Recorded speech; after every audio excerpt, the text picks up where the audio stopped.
The Price is Right, people, in Studio B. Price Jarman of men's volleyball, third-ranked What's up, BYU Doc? men's volleyball, hanging out with us. Price, welcome to the show. Thanks. But Price has been on the show. He was in between the lines Yeah. And a winner, on Valentine's Day. no Yeah. less. Yeah, we were pretty excited. So congratulations on that. We didn't get to keep the prize though. We were bummed about that. What? NCAA compliance or Yeah, something. exactly. Yeah. Yeah, exactly. Oh, man. And because you're married, your wife can't keep it either? I don't think so. I mean, it was like a heart-shaped wreath. I don't know what we would have done with it, but Taylor probably just stole it anyway. yeah, she says hi, by the way, Jerem. Hi. She misses you. Oh, that's cool. Tell her hi for me.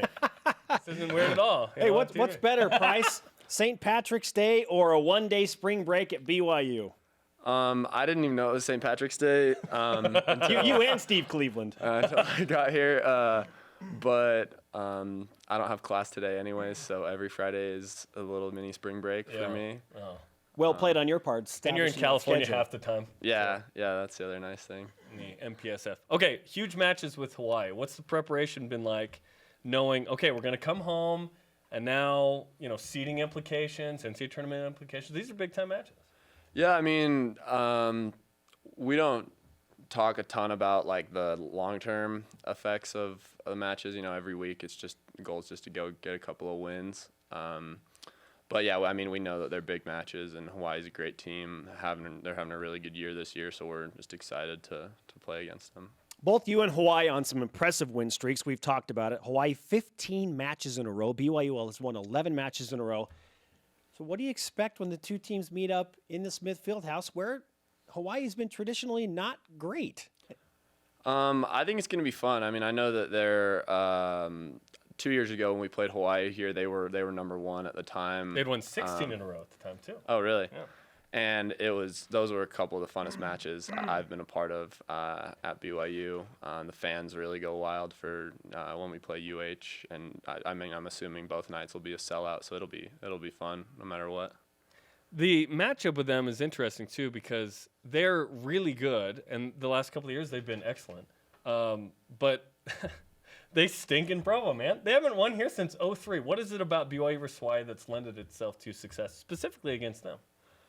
I don't know. I mean, I don't really know I didn't know that was a statistic. You should bring it up with Sean, because I think he was the libero the last time they lost to Hawaii, by the way. And I think they played in the Marriott Center, didn't they? That was the Marriott and it Center was the one. Marriott Center. All I know is that the Marriott Center is bad luck, and no one in volleyball wants to play in there because the only times we've played in there we've lost, even though they've been like. Sean said, we're not playing in the Marriott Center. It's done. It's been Wow, determined. he's head coach. He said they ask him every year, and he just shuts it down. He's 44-6. He can say that, Yeah. right? Yeah. Yeah, there's no questioning that. What do you feel like BYU volleyball does better as a team compared to Hawaii? They are a really, really good passing team, but we this year have kind of redefined ourselves and become one of the best serving teams in the country. I don't know if we're first or second in the MPSF as far as point scoring and when we're serving, but we really have kind of turned it on this year in that regard. So I think it's going to be fun to see how our improved serving ability matches up with their improved passing ability. And that's a pretty cool thing that's happened. And with BYU basketball, talking about like, hey, they need to play better defense, You guys went into the Ohio State match, and they served the ball so well. I almost wonder if you guys just watched that match and said, oh, my gosh, we just have to emphasize serving. And you guys have. And now the block has gone down a little bit for you guys statistically. Mm-hmm. But the serving has changed the game, I think, right? It was worth it. Yeah. And you've improved. Yeah, I mean, like the defense starts with the serve. If we can put a tough serve on them, even if we don't necessarily score an ace or anything like that, if we can just keep them off the net, slows everything down, makes it a lot easier to play defense. I think we're a better defensive team this year than we were last year, even though the blocking statistics aren't the same. And I think it starts with how well we've been serving. What's more exciting for you, the rare ace, 7 on the season for you, or the huge block, which is more common? I love getting the non-traditional statistics for me. My favorite match of the year was against Stanford. I got 5 digs, and I was feeling pretty proud of myself for that one. So that is good.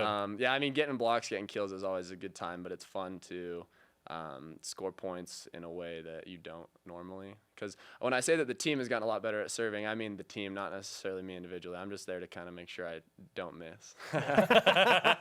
Just get it in, baby. Yeah. Hey, Price, we need to have you on the show more often. Not just between the lines and here. Let's do this again, man. Yeah, okay? all right. Sounds good. All right. Price is right. The like I price said. is right Yeah. in Studio B. Price, good luck tonight for you and your team against Hawaii. All right.